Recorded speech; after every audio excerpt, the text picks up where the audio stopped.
Gloire au Père, au Fils et au Saint-Esprit, comme il était au commencement, ainsi il est maintenant, il en sera toujours de même jusqu'à l'éternité. Amen. Jéhovah, Jésus-Christ, Saint Michel. Ô Dieu vivant, l'Éternel, le Dieu de gloire, nous te disons merci pour le souffle de la vie que tu nous donnes. Nous te disons merci également de nous permettre d'être réunis dans cet endroit.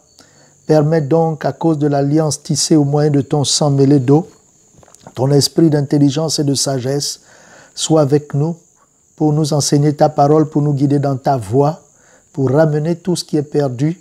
Ceci pour la gloire du Père, au nom de Jésus-Christ. Amen, amen, amen, au nom de notre Seigneur Jésus-Christ. Alléluia, alléluia, alléluia. Que la paix et la grâce du Seigneur Jésus-Christ demeurent en tout un chacun.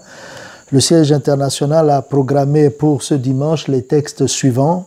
Dans l'Ancien Testament, Ecclésiaste, en son chapitre 11, du verset 1 au verset 6, et dans le Nouveau Testament, la deuxième épître aux Corinthiens, en son chapitre 9, du verset 5 jusqu'au verset 11. Alors, la première lecture nous fait ressortir des conseils pratiques face à l'avenir qui a des lendemains incertains, et nous pouvons le voir à partir du verset 3 jusqu'au verset 6, et la deuxième lecture nous fait ressortir un enseignement de Saint Paul qui rappelle aux Corinthiens les règles de base sur le plan agricole.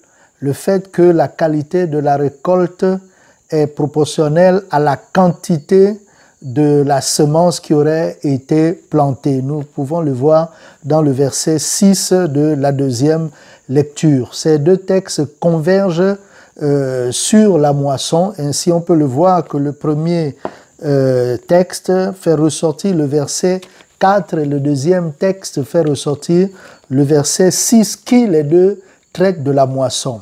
Alors, nous disions tantôt que la moisson au sein de l'Église du christianisme céleste est définie comme un sacrement. C'est pourquoi les éléments qui ressortent sur la moisson sont des définitions secondaires, donc des connotations. Ainsi, les deux textes nous amènent à observer la moisson comme une exploitation de vie dont le rendement dans le temps est fonction ou non de l'application de certains principes. C'est alors que, comme pour thème, nous allons voir quelques principes qui régulent le bon rendement dans le temps. Quel est donc l'intérêt de cet enseignement ? Le livre de Hébreux, en son chapitre 11, le verset 40, nous enseigne que Dieu a en vue quelque chose de meilleur pour nous. Que ce soit avant ou après la mort, Dieu a toujours en vue pour nous quelque chose de meilleur. Dieu veut le meilleur de nous, dans ce monde comme après ce monde. C'est pourquoi, à travers ces deux textes, il nous a fait sortir 4 principes, 2 dans l'Ancien Testament, 2 dans le Nouveau, pour nous permettre d'avoir une bonne moisson, que le Seigneur Dieu Tout-Puissant veuille nous bénir, qu'il nous rehausse, qu'il nous accorde davantage son esprit. Ainsi, le premier principe ressort du verset 1 jusqu'au verset 3. Il s'agira d'œuvrer avec prévoyance face à l'avenir qui est incertain. Vous verrez que dans Genèse chapitre 41, le verset 45 jusqu'au verset 57, le patriarche Joseph a œuvré de cette manière lorsqu'il a été instruit prophétiquement que l'Égypte allait vivre 7 années d'abondance et 7 années de disette. Il a rationalisé la semence qui lui a permis de faire en sorte que le pays qui était à sa charge puisse subsister et que les pays environnants puissent vivre également de la bénédiction qui jouissait l'Égypte à cause du travail de Joseph, de son intelligence et de sa sagesse. Nous pouvons voir également que par rapport à cela, le roi David, dans le psaume chapitre 41, le verset 1 à 4, s'est investi de manière à ce que les moments difficiles qui allaient arriver, il soit soutenu, il soit assisté. C'est pourquoi il s'intéressait aux pauvres, il faisait des largesses afin qu'il ait des retours de Dieu pour lui dans les moments austères. les gens n'arrivent pas aujourd'hui à être prévoyants tout simplement parce que cela leur échappe ou ne veulent pas. Mais la Bible nous a donné un enseignement dessus dans le livre de Éphésiens 5, le verset 16 et dans Colossiens 4, verset 5, où il nous demande de pouvoir racheter le temps. Que Dieu nous bénisse. Rachetons tous le temps à cause des moments incertains. L'avenir, les périodes que nous traversons, personne ne l'avait prévu, si ce n'est que Dieu qui, déjà par des prédictions, nous avait annoncé ces périodes-là, mais personne ne pouvait envisager que les choses allaient se passer de la sorte. Le deuxième principe, il est ressorti dans le verset 6, il s'agira de diversifier ou élargir son labeur pour augmenter son revenu. Nous voyons l'exemple dans le livre de Proverbes, chapitre 31, du verset 10 à 31, concernant la femme vertueuse qui, d'une manière comme d'une autre, s'investit parce qu'on ne sait pas ce qui donnera. Voilà pourquoi il faut diversifier son œuvre. Et dans le livre de Luc, chapitre 12, le verset 16 au verset 21, le Seigneur Jésus-Christ parle d'un riche qui a développé ses cultures. Il a mis ses terres. Il n'a pas mis une terre, mais toute cette terre. Il a diversifié son travail et il s'est enrichi pour cela. Ceux qui ne le font pas manquent en fait de savoir et aussi de force, de savoir comment rationaliser les choses. C'est pourquoi Éphésiens chapitre 5, le verset 15 nous a dit d'agir avec circonspection, de marcher avec sagesse et avec intelligence. Et dans 2 Chroniques chapitre 15, le verset 7, il a dit de nous fortifier, de ne pas laisser les mains affaiblies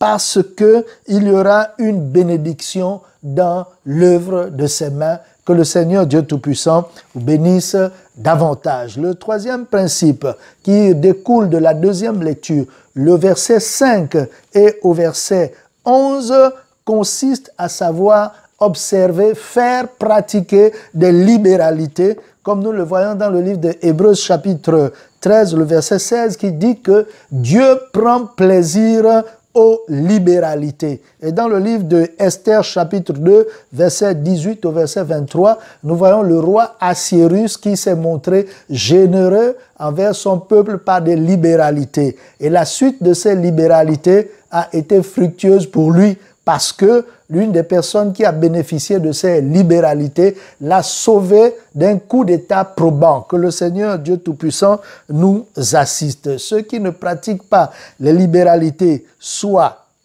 ils sont avares, ou bien ils ont été déconseillés aussi par les personnes qui n'usent pas de cette pratique, ou encore ils s'abstiennent de le faire à cause des mauvais retours à l'égard des personnes qui se sont montrées ingrates envers eux. Ainsi, l'Écriture nous dit dans le livre de Luc, dans son chapitre 12, le verset 15, de prendre garde à ne pas être avare, parce que la vie d'un homme ne dépend pas de ses richesses, quelle qu'en soit la richesse dans ce pays. Et dans le livre de 2 Thessaloniciens chapitre 3, le verset 6, Saint Paul nous exhorte à nous éloigner de tout cela qui vivent dans le désordre, qui donnent des mauvais conseils à leurs frères. Et 1 Pierre chapitre 2, le verset 20, nous demande de pouvoir supporter toutes ces personnes qui certainement se sont montrées ingrates, et que c'est une gloire de souffrir lorsque nous ne sommes pas en faute devant notre prochain. Que le Seigneur veuille nous assister, nous bénir davantage. Le quatrième principe consiste à savoir compter sur la grâce de Dieu, et nous voyons ce principe être mis en lumière, en évidence dans le verset 8 de la deuxième lecture. Et pour cela, le livre de l'Exode, dans son chapitre 11, le verset 2 à 3, montre comment Moïse et son peuple ont trouvé grâce auprès des Égyptiens en permettant à ce que l'Égypte soit dépouillée de ses richesses. Dieu les appelle à sortir de l'Égypte et leur demande de demander aux Égyptiens même une pièce d'or. Et c'est toute la richesse de l'Égypte qui est sortie ce jour-là parce que Dieu avait fait en sorte que Moïse et les siens puissent trouver grâce aux yeux du peuple égyptien. Et ça fait en sorte que Moïse et les siens puissent s'enrichir. Et dans le livre de Actes, chapitre 7, le verset 10, nous voyons que Joseph a trouvé grâce auprès de Pharaon qu'il a établi comme gouverneur de l'Égypte. Le fait de trouver grâce aux yeux de Dieu est conditionné par deux éléments. Le premier, c'est l'humilité, parce que Dieu fait grâce aux humbles, tel qu'il a dit dans Jacques chapitre 4, le verset 6. Et comprendre aussi que tout dépend aussi de Dieu qui est souverain, qui fait ce qu'il veut. C'est pourquoi, après l'humilité, nous sommes conditionnés dans l'observation de la crainte de l'Éternel, tel qu'il écrit dans Apocalypse chapitre 14 en son verset 7. Frères et sœurs en Christ, nous avons achevé notre enseignement du jour où l'Éternel nous a donné quelques principes qui permettent de réguler la bénédiction, réguler un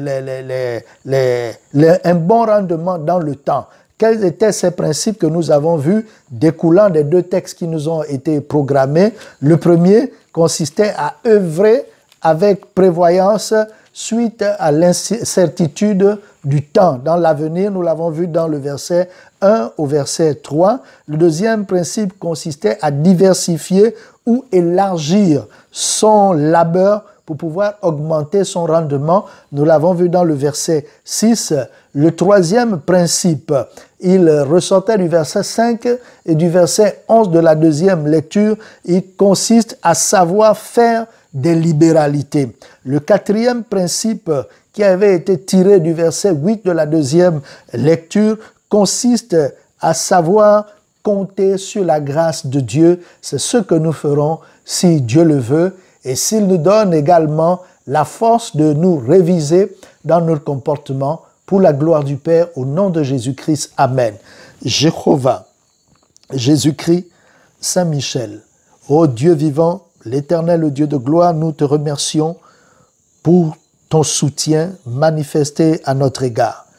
Nous te remettons cet auditoire dans tes mains pour que tu veuilles la sanctifier et la bénir, qu'à cause de ton amour, tu ramènes tes enfants dans le chemin des hommes droits, dans le chemin des hommes vertueux, afin qu'ils soient protégés contre ton courroux.